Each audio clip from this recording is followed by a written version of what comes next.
On November 12, 1844, exactly 7 days after James K. Polk claimed victory in one of America's most contentious presidential elections, 31 bodies were discovered floating face down in the Susquehanna River near the Pennsylvania border. Each man bore identical markings, a crude X carved into their left palm, and each clutched a waterlogged ballot bearing the same candidate's name. Local authorities buried the story deeper than the victims themselves, claiming they were victims of a riverboat accident that never happened. For 180 years, the truth about what really occurred in the remote township of Millfield has remained locked away in courthouse records that were supposedly destroyed in a convenient fire 3 decades later. But recently discovered correspondence between a terrified county clerk and his brother reveals a conspiracy so disturbing that it challenged the very foundation of American democracy.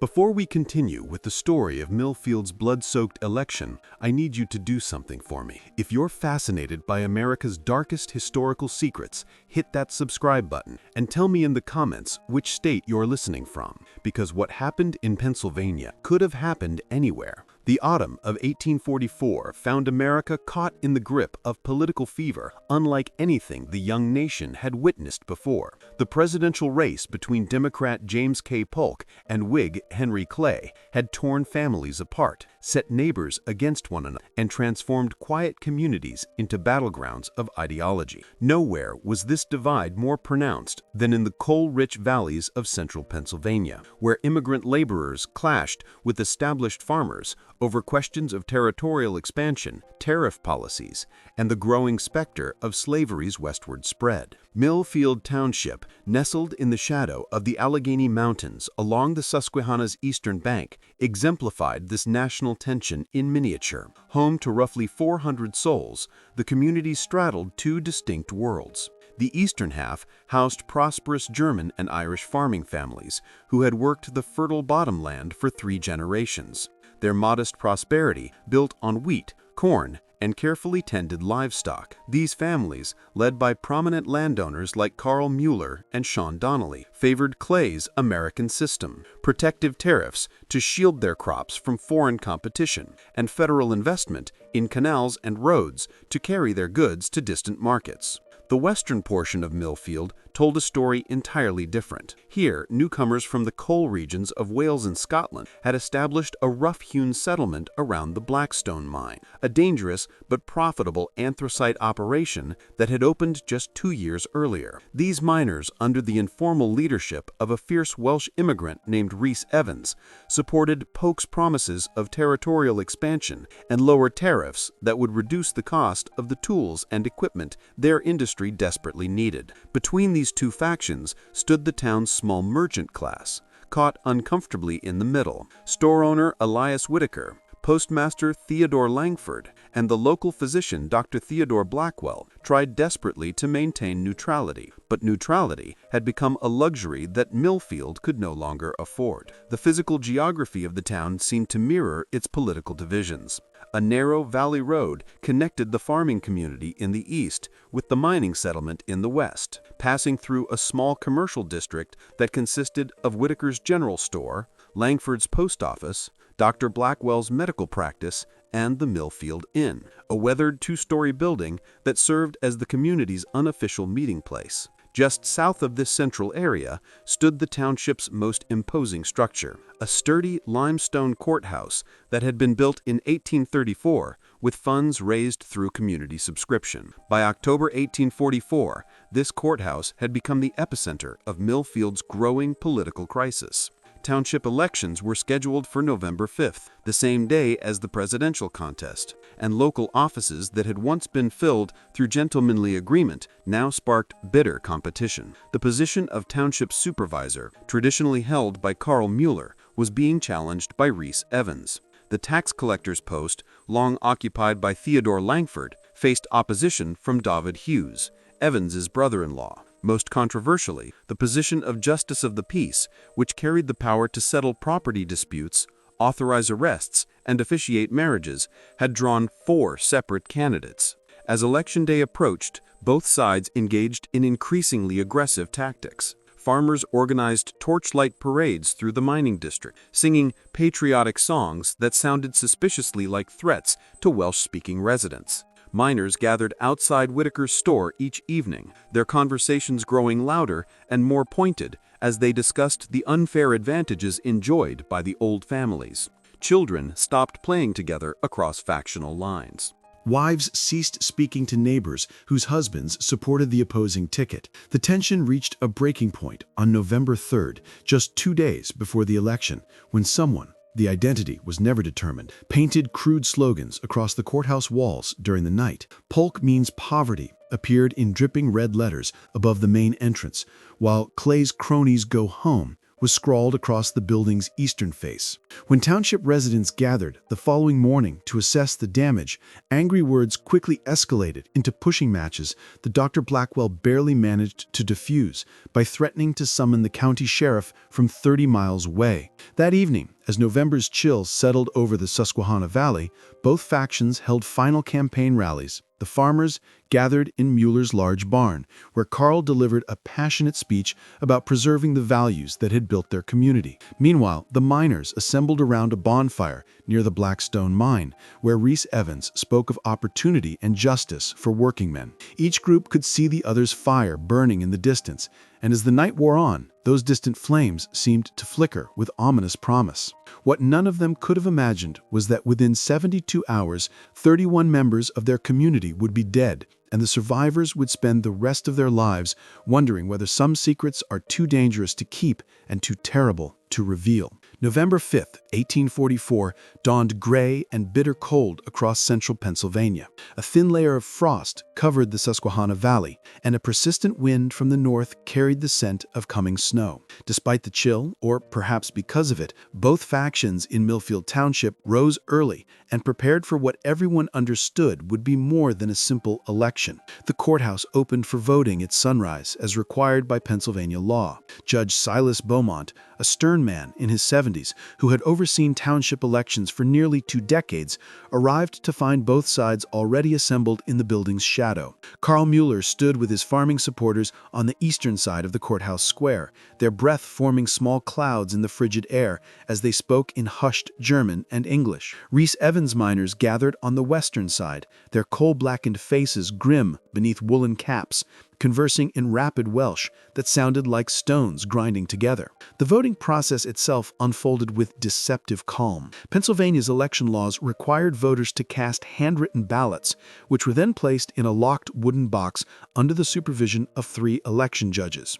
In Millfield, these positions were held by Judge Beaumont, Elias Whitaker, and, in a compromise that satisfied neither side completely, Patrick Mallory, an Irish immigrant who farmed a small plot near the township's southern boundary. Throughout the morning, men from both factions approached the courthouse in small groups, cast their votes, and departed without incident. The tension was palpable but controlled, like steam building pressure in a closed kettle. Women and children watched from windows and doorways, forbidden by law from voting, but deeply invested in the outcome. Even the township's dogs seemed to sense the atmosphere, staying close to their owners' heels and avoiding the courthouse square entirely. At precisely noon, as Judge Beaumont called for a brief recess to allow the election judges to take their midday meal, a commotion erupted from the direction of the Millfield Inn. David Hughes, Rhys Evans's brother-in-law and candidate for tax collector, came stumbling into the square, his face bloodied and his coat torn. Behind him walked 3 men that nobody in the community recognized, strangers with the rough appearance of rivermen, wearing heavy boots and carrying walking sticks that looked suspiciously like clubs. "They tried to buy my vote," Hughes gasped, pointing at the strangers, "offered me $50 to withdraw from the tax collector's race. When I refused, they said I'd regret it." Carl Mueller stepped forward, his weathered face flushed with indignation. "Who are these men? They have no business in our election."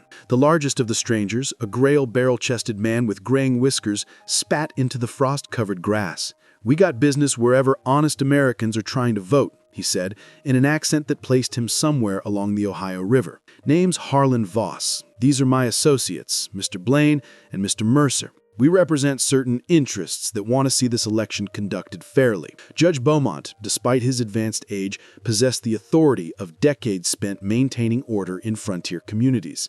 "I don't care who you represent," he declared, his voice carrying across the square. "This is a local election for local people. You gentlemen will leave immediately, or I'll have you arrested for disturbing the peace." Harlan Voss's laugh was like gravel being poured from a bucket. "You'll have us arrested? With what authority? Your county sheriff is 30 miles away, and from what I hear, he's got his hands full with election troubles of his own." He gestured toward his companions.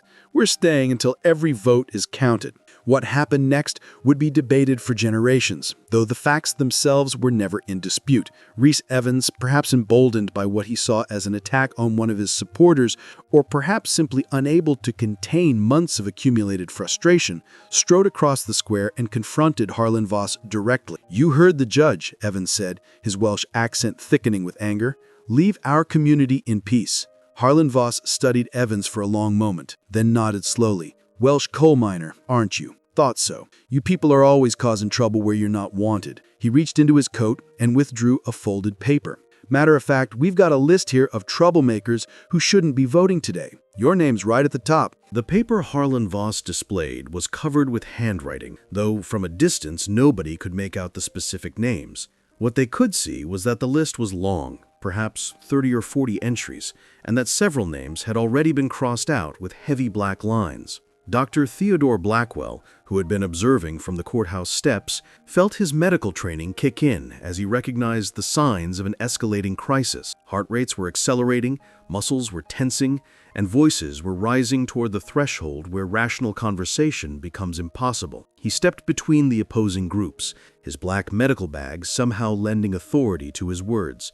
"Gentlemen, please," he said, his voice steady despite the circumstances. "We're all Americans here. We're all neighbors. Whatever differences we have can be settled through the democratic process we're here to honor." Harlan Voss's response chilled everyone who heard it. "Democracy's a fine thing, Doctor, when it's limited to the right sort of people. But when foreigners and troublemakers start thinking they can vote themselves into power..." He left the sentence hanging, but his meaning was clear enough. The stranger's words seemed to release something that had been building in the Millfield community for months. Carl Mueller stepped forward to support Dr. Blackwell's call for peace, but several of his farming supporters moved in the opposite direction, surrounding Harlan Voss and his associates with obvious approval. Meanwhile, Rhys Evans's miners began closing ranks behind their leader, their faces hardening into the expressions they wore when dangerous work needed to be done underground. Judge Beaumont, recognizing that his authority was rapidly diminishing, made a decision that would haunt him for the rest of his life. Rather than closing the election and sending everyone home,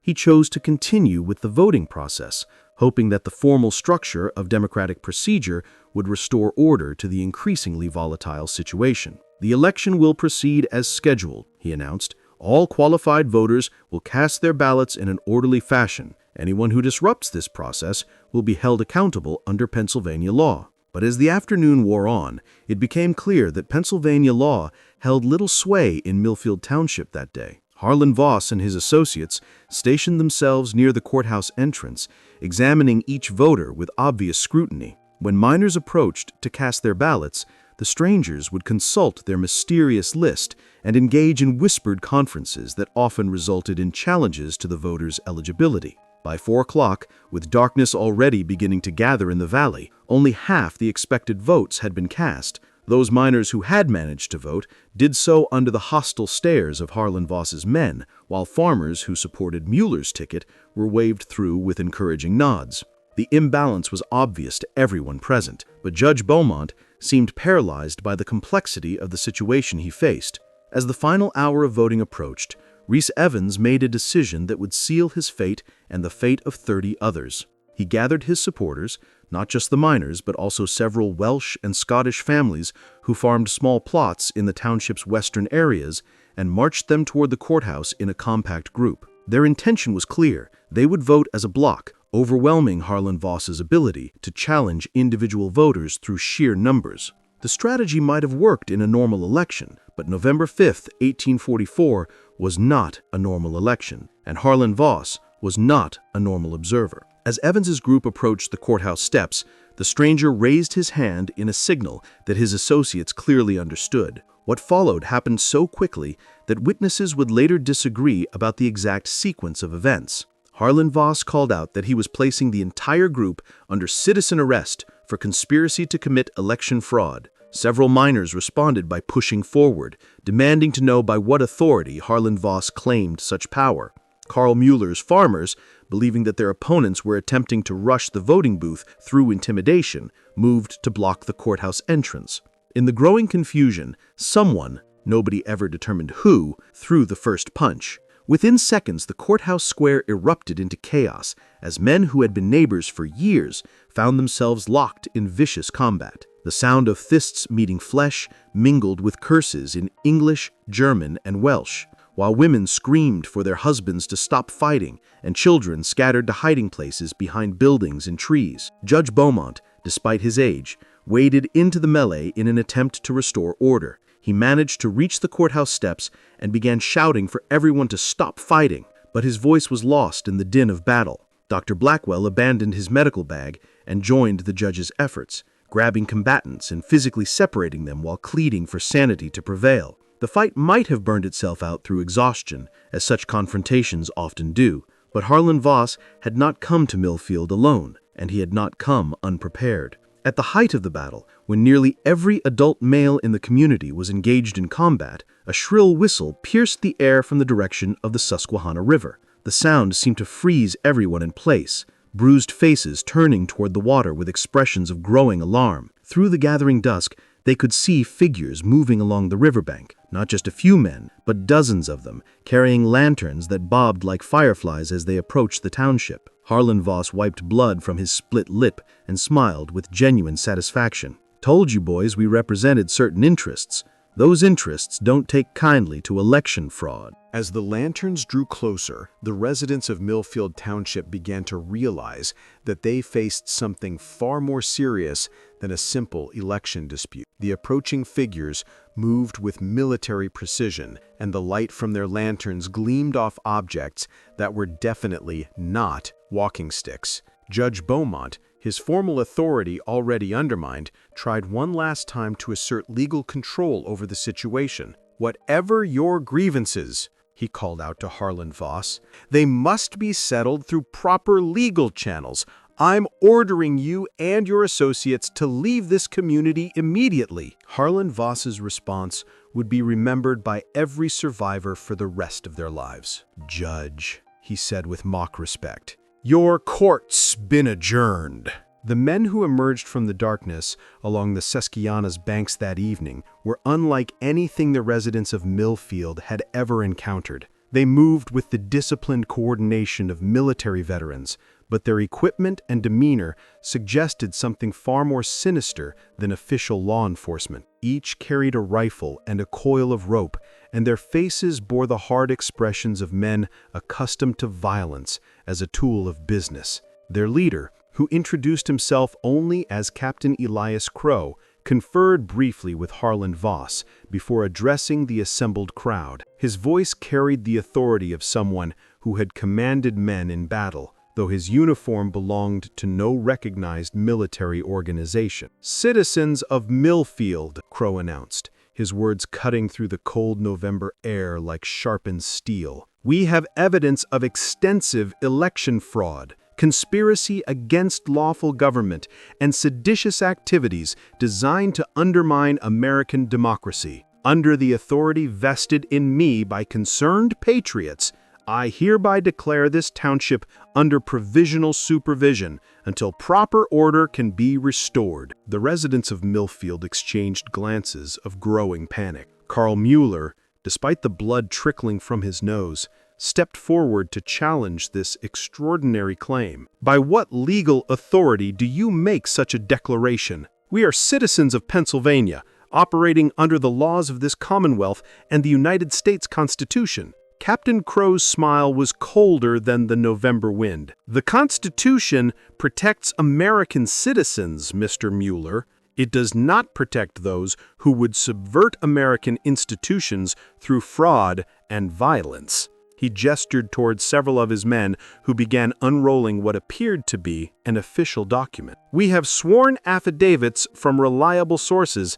indicating that foreign agitators have infiltrated this community for the purpose of manipulating election results. The document Crow's men displayed was impressive in its official appearance, complete with elaborate seals and signatures. From a distance, it certainly looked like a legal warrant, though Judge Beaumont noted several irregularities that suggested forgery. However, with armed men surrounding the courthouse square, challenging the document's authenticity seemed both futile and dangerous. Dr. Theodore Blackwell, whose medical training had taught him to remain calm in crisis situations, attempted to negotiate a peaceful resolution. Captain Crow, surely any concerns about election irregularities can be addressed through proper legal channels. Our county seat has qualified officials who can investigate any allegations and ensure that justice is served. Crow's response revealed the true nature of the threat facing Millfield Township. Doctor, the corruption we're addressing extends far beyond this little valley. County officials, state officials, even federal authorities have been compromised by the same foreign influences that have taken root here. We represent citizens who refuse to stand by while their country is stolen from them. The implications of this statement sent a chill through everyone present. What they faced was not merely a group of election observers or even ordinary criminals, but rather organized vigilantes who believed themselves to be operating above and beyond existing legal authority. Such groups had appeared sporadically throughout American history during times of political crisis, but Millfield's residents had never imagined they would encounter such extremism in their own peaceful valley. Reese Evans, despite the obvious danger, refused to be intimidated. His years of dangerous work in coal mines had taught him that sometimes the only way to survive was to face hazards directly. "You speak of foreign influences," he said, his Welsh accent more pronounced under stress, "but I see nothing here but American citizens exercising their constitutional rights. If you have specific accusations, present them to proper authorities. Otherwise, take your men and leave our community in peace."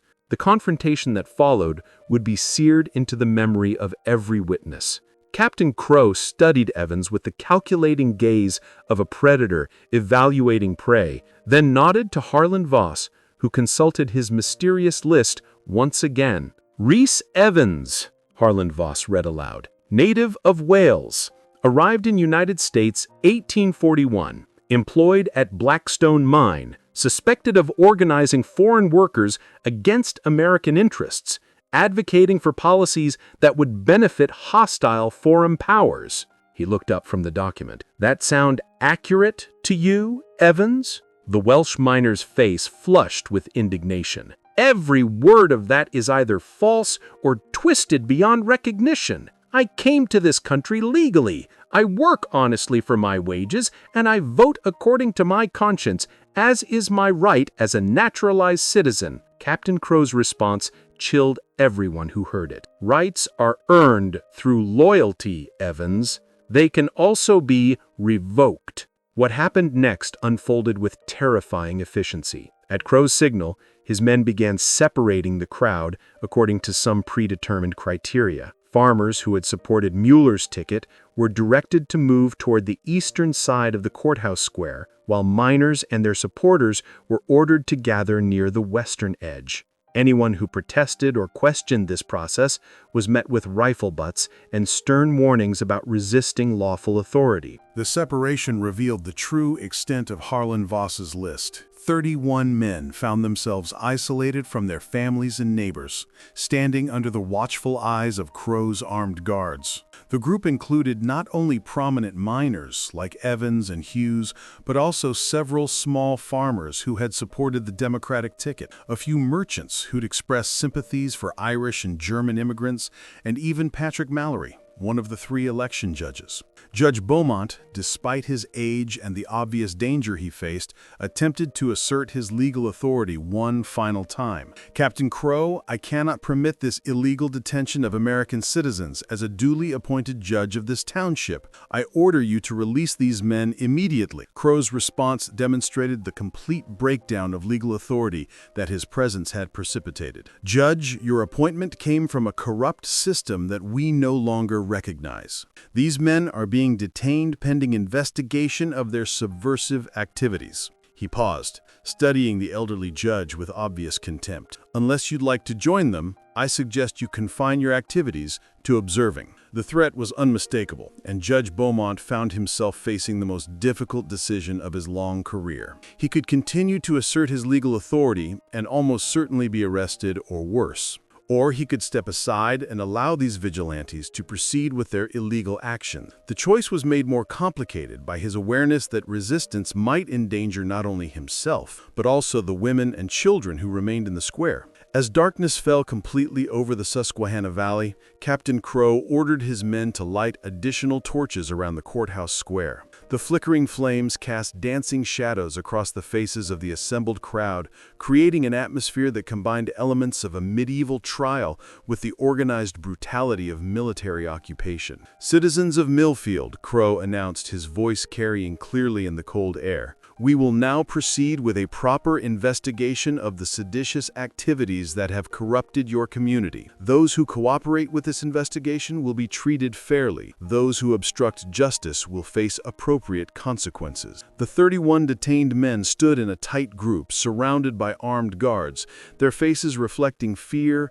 anger, and growing desperation. Their families watched from the edges of the square, held back by more of Crow's men whenever they attempted to approach their husbands, fathers, and sons. Elias Whitaker, the store owner who had tried to remain neutral throughout the election crisis, found his voice despite the terror that gripped him. "Captain, these men have done nothing more than vote according to their consciences. Surely that cannot be considered sedition in America." Crow's smile never wavered, but his eyes grew noticeably colder. "Mr. Whitaker, voting is indeed a sacred American right, but voting fraudulently, conspiring with foreign agents, and attempting to subvert legitimate government are serious crimes that demand serious consequences." The store owner pressed on, perhaps recognizing that someone needed to speak for justice before it was too late. "What evidence do you have of fraud or conspiracy? What foreign agents? These are our neighbors, men we've known for years." Captain Crow gestured toward Harlan Voss, who produced another official-looking document. "We have extensive documentation of communications between these men and agents of hostile foreign powers. We have evidence of organized efforts to manipulate election results. We have witnesses who will testify to seditious conversations and planning." The documents Harlan Voss displayed appeared impressive, filled with official seals and elaborate handwriting. However, Judge Beaumont, despite his precarious position, noticed that the papers were held too far away for anyone to read the actual content. He also observed that Crow's men seemed nervous, constantly glancing toward the river as if expecting something or someone. Dr. Blackwell, whose medical practice had brought him into contact with men from all walks of life, attempted to appeal to whatever humanity might remain in their captors. "Captain, even if these accusations were true, surely the proper course would be to turn these men over to county authorities for trial. Summary justice serves no one and helps nothing." Crow's response revealed the true depths of the conspiracy that had descended upon Millfield Township. "Doctor, county authorities are part of the same corrupt system that allowed this situation to develop. State authorities have been compromised by the same foreign influences. We represent the only remaining hope for justice in this matter." The implications were staggering. What the residents of Millfield faced was not merely a group of vigilantes operating outside the law,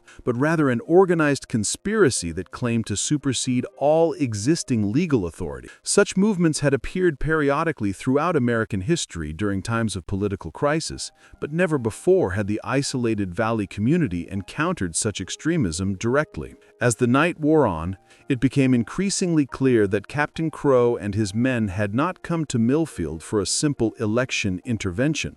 They had come prepared for something far more sinister, and the 31 detained men were about to discover exactly what that something was. The temperature continued to drop as midnight approached, and a thin layer of snow began to fall across the Susquehanna Valley. In the flickering torchlight, the snowflakes looked like ash from some distant fire, settling over the courthouse square with ominous silence.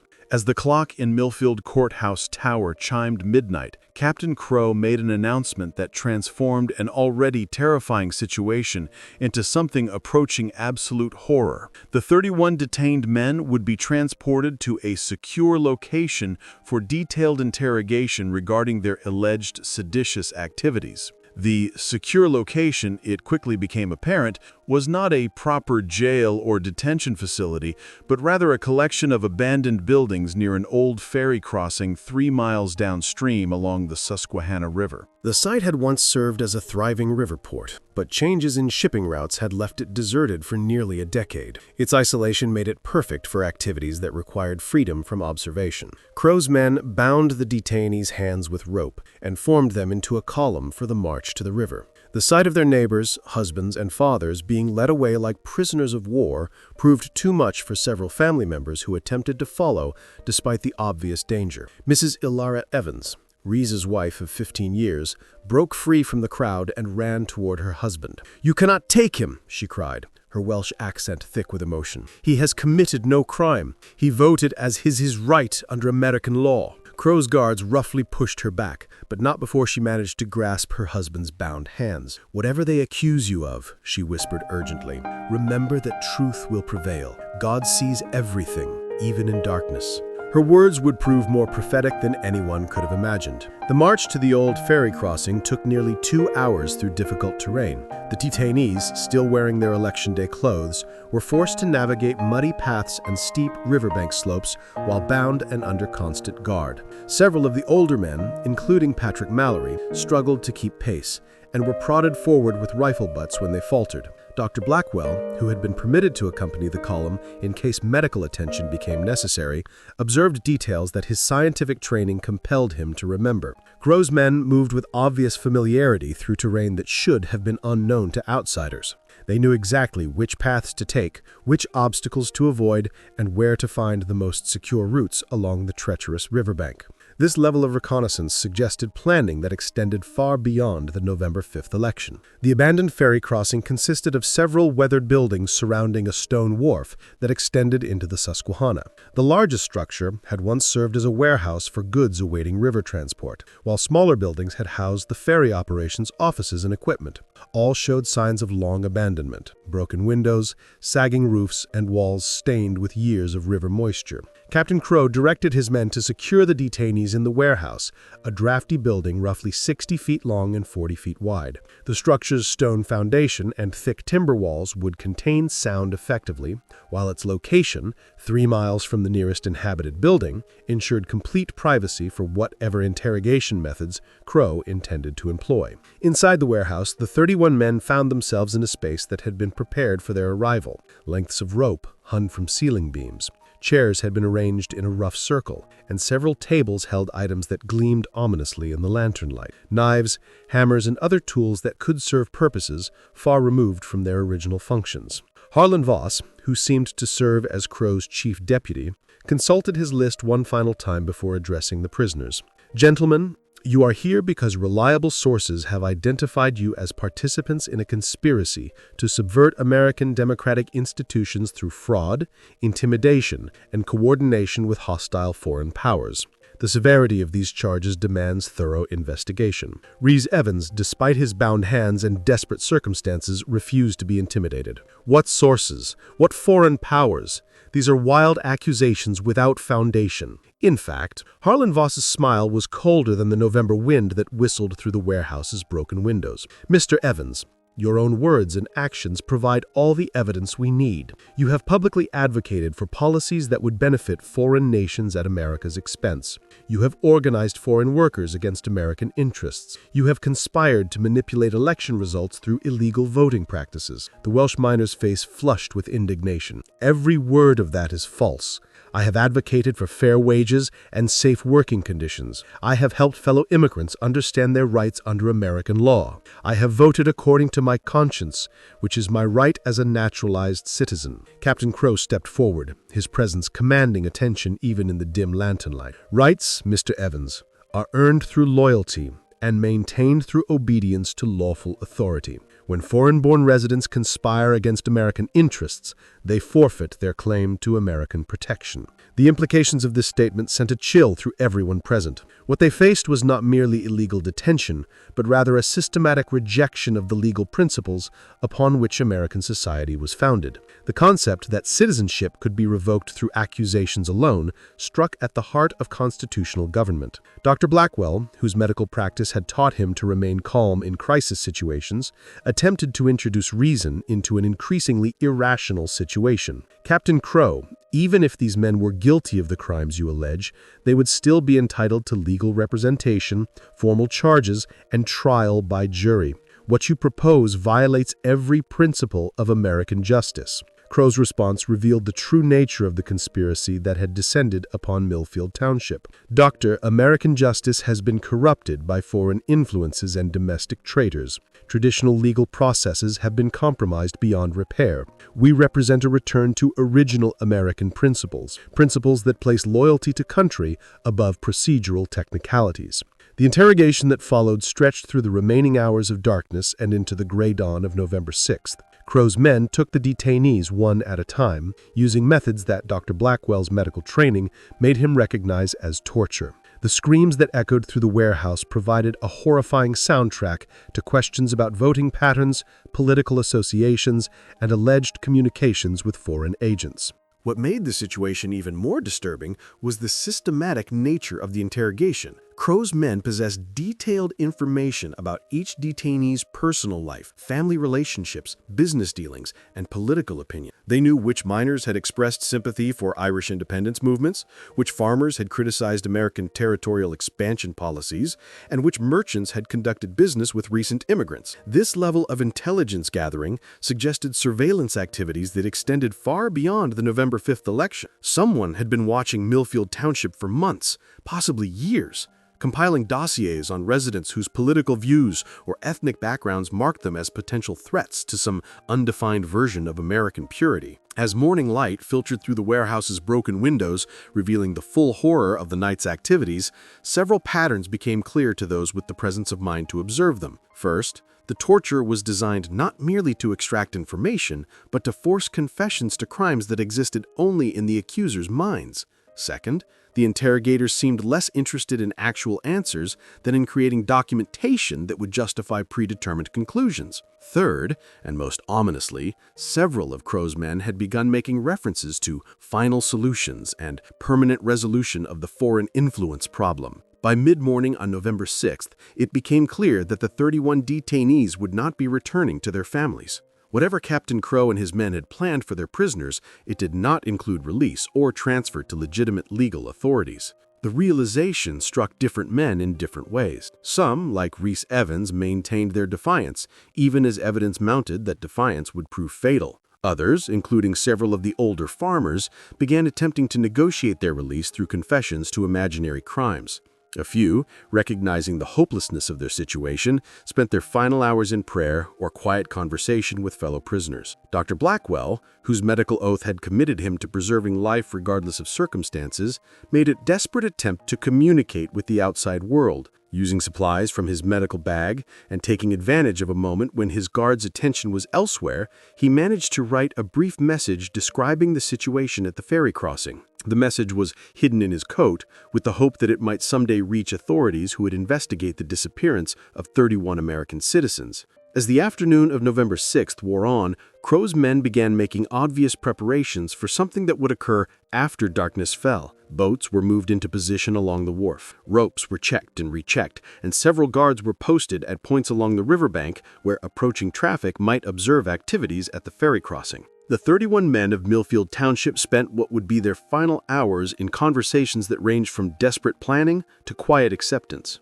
Some discussed escape attempts that all recognized as hopeless given their bonds and the number of armed guards. Others spoke of their families, sharing messages they hoped might somehow reach wives and children they would never see again. A few engaged in heated debates about whether their political activities had somehow justified their fate, while most simply tried to maintain whatever dignity remained available to condemned men. Patrick Mallory, the Irish farmer who had served as an election judge, found himself consumed by guilt over his role in the events that had led to their capture. "If I had refused to serve," he whispered to David Hughes, "perhaps none of this would have happened. Perhaps they would have targeted someone else's community." Hughes, despite his own terror, attempted to comfort his fellow prisoner. "Patrick, you did nothing wrong. You served your community as requested and performed your duties honestly. The evil here lies with these vigilantes, not with honest men trying to participate in democratic government." Their conversation was interrupted by the approach of Captain Crow, who had come to deliver what he termed final instructions to the prisoners. His words revealed the full scope of the conspiracy that had destroyed their lives and would soon end them entirely. "Gentlemen," Crow announced, his voice carrying the authority of a military commander addressing troops before battle, "you have been found guilty of sedition, conspiracy, and treason against the United States of America. Under the extraordinary circumstances that face our nation, and in the absence of legal institutions capable of addressing crimes of this magnitude, you will be executed according to the judgment of loyal American citizens." The warehouse fell silent except for the sound of 31 men breathing in short, desperate gasps. Even those who suspected this outcome found themselves stunned by the casual manner in which their death sentence was delivered. Rhys Evans, his Welsh pride intact despite hours of torture, found his voice one final time. "Captain Crow, history will judge what you do here today. You may silence our voices, but you cannot silence the truth of what we represent. The promise that America belongs to all who embrace its ideals, not merely those who share your prejudices." Crow's response demonstrated the complete moral corruption that had enabled his actions. "Mr. Evans, history is written by survivors. After tonight, your version of American ideals will be nothing more than a cautionary tale about the price of disloyalty." As darkness fell over the Susquehanna River on November 6, 1844, Crow's men began implementing a plan that had clearly been developed with meticulous attention to detail. The execution of 31 men required careful coordination to ensure that no evidence would remain to incriminate the perpetrators or reveal the true scope of their conspiracy. The method chosen was both brutal and practical. Each prisoner would be weighted with stones, taken out onto the river in small boats, and thrown into the deep water near the main channel, where the current would carry bodies downstream toward larger population centers. Any remains that eventually surfaced would be found far from Millfield Township, appearing to be victims of river accidents or ordinary crimes, rather than systematic murder. Dr. Blackwell, whose medical knowledge made him acutely aware of what drowning entailed, made one final appeal to whatever humanity might remain in their captors. "Captain, I'd beg you to reconsider this course of action. These men have families who love them, children who depend on them, communities that need them. Whatever crimes you believe they have committed, surely they do not deserve death." Crow's response revealed the ideological fanaticism that had driven him to this point. "Doctor, sometimes society must be purged of corrupting influences before it can heal. These men represent a cancer that threatens the very survival of American civilization. Their removal is not murder, it is surgery." The comparison to medical treatment demonstrated how thoroughly Crow had rationalized his actions. In his mind, the mass murder he was about to commit represented not criminal behavior, but rather patriotic duty performed in service to a higher cause. Harlan Voss, meanwhile, had been making final preparations for the disposal operation. Boats had been positioned along the wharf, each equipped with sufficient stones to ensure that bodies would sink immediately upon entering the water. Lanterns had been arranged to provide light for the loading process, while remaining invisible to anyone who might be traveling along the river's far shore. The systematic nature of these preparations suggested experience with similar operations. Crow's men moved with the efficiency of soldiers executing a familiar drill, indicating that the Millfield massacre was not their first such action. The implications were staggering. If this conspiracy had claimed other victims in other communities, the death toll might extend far beyond 31 men. As the prisoners were led from the warehouse to the wharf, several attempted desperate escape efforts that only resulted in additional beatings. Others tried to bargain for their lives by offering confessions to imaginary crimes or promising to leave the country voluntarily. A few maintained dignified silence, refusing to give their murderers the satisfaction of witnessing their fear. The loading process began with the oldest prisoners, perhaps out of some twisted sense of mercy that would spare them the agony of watching others die first. Patrick Mallory, the election judge, whose only crime had been honest service to his community, was among the first to be forced into a boat with 3 armed guards. As Mallory's boat disappeared into the darkness, those remaining on the wharf could hear the sound of oars cutting through water, followed by a brief disturbance that suggested a struggle and then silence. The pattern was repeated as boat after boat carried prisoners into the night, returning empty except for their crews.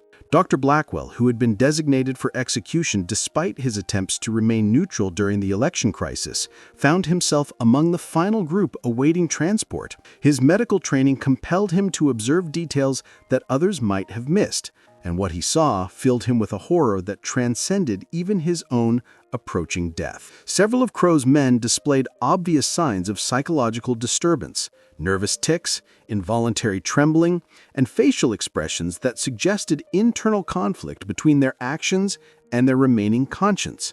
These were not hardened killers comfortable with mass murder, but rather ordinary men who had been convinced to commit extraordinary evil in service to their political beliefs.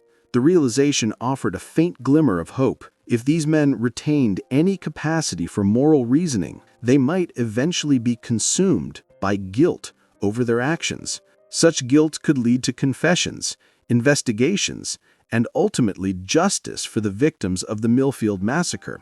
But that justice, if it ever came, would arrive too late for the 31 men whose lives were ending in the cold waters of the Susquehanna River.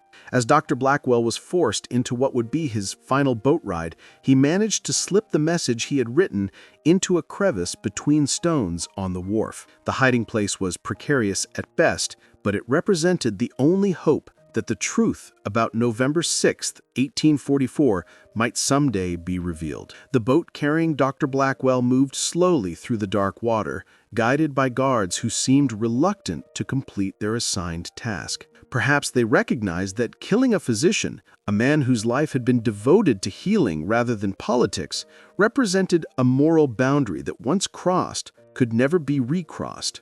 In the end, however, their hesitation proved irrelevant.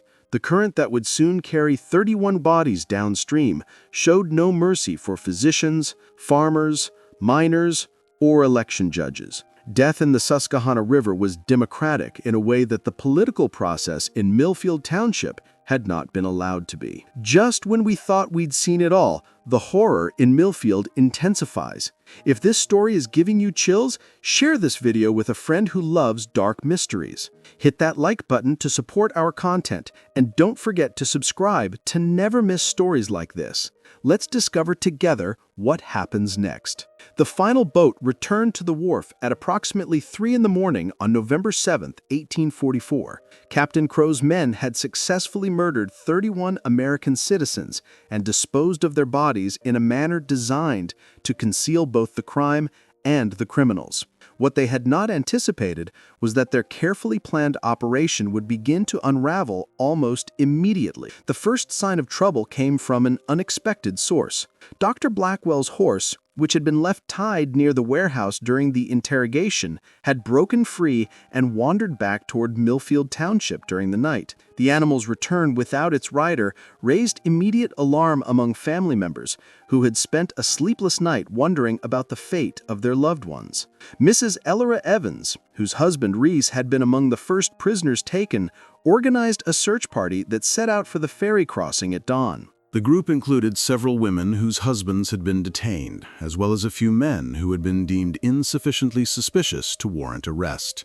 Their leader was Karl Mueller, the German farmer whose political opponent, Reese Evans, had become his ally in the face of external threat. What the search party discovered at the ferry crossing filled them with a horror that would haunt their dreams for the rest of their lives.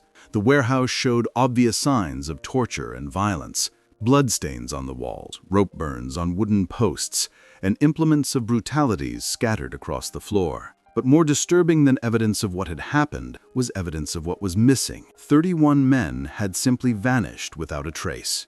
Mueller, whose experience as a farmer had taught him to read signs that others might miss, discovered several crucial pieces of evidence that Crow's men had overlooked in their haste to depart. Footprints in the muddy ground showed the movement of large groups from the warehouse to the wharf. Rope fragments indicated that prisoners had been bound and weighted. Most damning of all, several items of personal property, a broken spectacle lens, a distinctive bone button, and a torn piece of fabric provided proof that specific individuals had been present at the ferry crossing. The search party also found Dr. Blackwell's message wedged between stones where he had hidden it during his final moments of life. The physician's careful handwriting documented names, dates, and details of the conspiracy that had destroyed their community. His medical training had compelled him to record information with the precision that would be needed for legal prosecution, if legal prosecution ever became possible. Armed with this evidence, the survivors faced a terrible dilemma.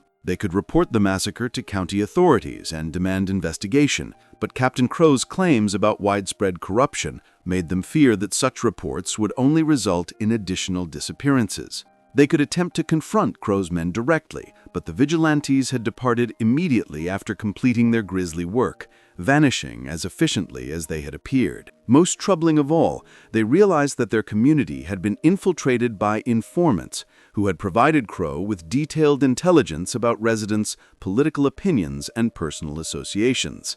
Someone they trusted, possibly someone they considered a friend, had compiled the lists that condemned 31 men to death. The investigation that followed, conducted in secret by the surviving residents of Millfield Township, revealed the true scope of the conspiracy that had destroyed their lives. Through careful examination of financial records, travel documents, and correspondence, they discovered that Captain Crow represented a network of political extremists operating throughout Pennsylvania and neighboring states.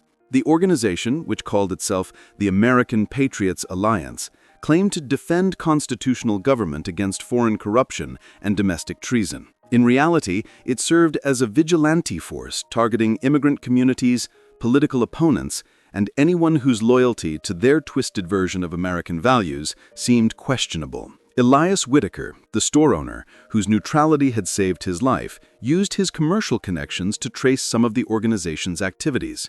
What he discovered was a pattern of disappearances, unexplained accidents, and mysterious deaths in communities throughout the Mid-Atlantic region. The Millfield Massacre was not an isolated incident, but rather part of a systematic campaign of political terrorism. The evidence was overwhelming, but presenting it to authorities required finding officials who were not themselves compromised by the conspiracy Crow had described. This task proved more difficult than expected, as several attempts to contact county and state officials resulted in intimidating visits from men who claimed to be investigating election fraud, but asked questions that suggested surveillance rather than legitimate law enforcement. The breakthrough came from an unexpected source.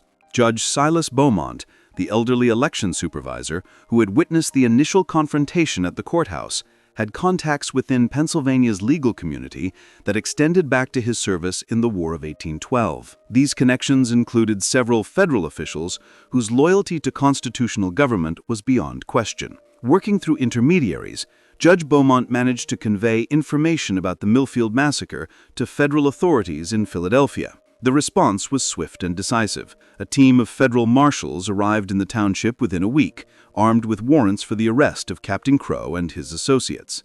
But Crow and his men had vanished as completely as their victims.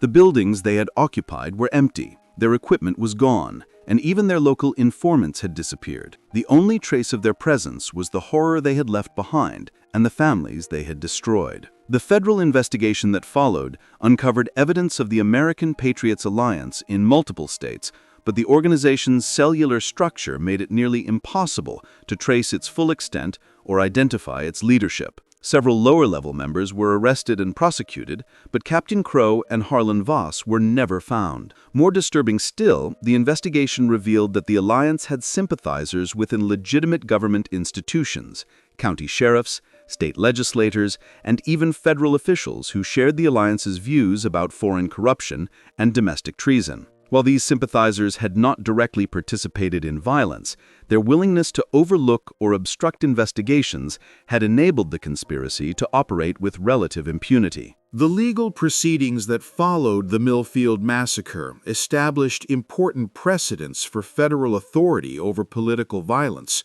but they provided little comfort to the families who had lost 31 husbands, fathers, and sons. The perpetrators remained at large, the victims were never recovered, and the community itself never fully recovered from the trauma of November 6, 1844. In the immediate aftermath of the federal investigation, Millfield Township began a slow process of rebuilding that would take decades to complete. The Blackstone mine closed within 6 months, partly because of economic factors, but mainly because the Welsh and Scottish workers who had operated it were dead or had fled to other communities. The farming families who remained found themselves working larger plots of land, but the shortage of labor and the absence of the commercial network that had supported their operations made prosperity difficult to achieve. The psychological impact of the massacre extended far beyond economic considerations. Survivors found themselves unable to trust neighbors whose political sympathies remained unknown. Social gatherings became strained affairs as conversations avoided topics that might reveal dangerous opinions. Children grew up hearing whispered stories about the night when 31 men disappeared, learning to fear political involvement and to suspect outsiders of harboring hostile intentions. Mrs. Ilara Evans, whose husband Rice had been among the victims, became the unofficial keeper of their memory. She maintained detailed records of each man who had died, including their families, their occupations, and their contributions to the community. Her meticulous documentation served both as a memorial to the dead and as evidence for future investigators who might someday bring their killers to justice. The broader impact of the Millfield massacre extended throughout Pennsylvania and neighboring states, as word of the atrocity spread through immigrant communities and political organizations. The revelation that American citizens could be murdered for their political opinions sent shockwaves through ethnic enclaves that had believed themselves protected by constitutional guarantees of due process and equal treatment. Political leaders who had previously dismissed concerns about vigilante violence were forced to acknowledge that extremist organizations posed a genuine threat to democratic institutions. New laws were passed, strengthening federal authority over political crimes, and additional resources were allocated for investigating organizations that claimed to operate above existing legal authority. But these improvements came too late for the 31 men whose bodies were never recovered from the Susquehanna River. Their families lived with the constant hope that their loved ones might somehow have survived and would eventually return, while simultaneously grieving for losses that could never be definitively confirmed. The mystery of what had happened to Captain Crow and his associates remained unsolved for nearly 2 decades. Then, in 1863, a dying Confederate soldier in a Virginia hospital confessed to a Union chaplain that he had participated in political murders in Pennsylvania before the war. The confession provided enough detail to confirm that the soldier was indeed one of Crow's men, but he died before providing information that might have led to other conspirators. The soldier's confession revealed that the American Patriots Alliance had evolved into one of the networks that supported Southern secession. Viewing the Civil War as an opportunity to eliminate foreign corruption and restore America to its original principles, several of Crow's associates had joined Confederate military units, where their experience with organized violence proved valuable in irregular warfare operations. This connection between the Millfield massacre and the broader political crisis that led to civil war illustrated how extremist violence could escalate from local terrorism to national catastrophe. The 31 men who died in the Susquehanna River on November 6, 1844, had committed no crimes except exercising their constitutional rights as American citizens. Their deaths served as a brutal reminder that democracy's enemies could emerge from within as well as from without, and that the greatest threats to American freedom often came from those who claimed to be its most devoted defenders. This mystery shows us how quickly democratic institutions can collapse when citizens lose faith in legal processes and resort to violence to resolve political differences. The men who died at Millfield were victims not only of political extremism, but also of a broader failure of American society to protect the rights it claimed to guarantee. What do you think of this story? Do you believe everything was revealed? Leave your comment below. If you enjoyed this tale and want more horror stories like this, subscribe, hit the notification bell, and share with someone who loves mysteries. See you in the next video.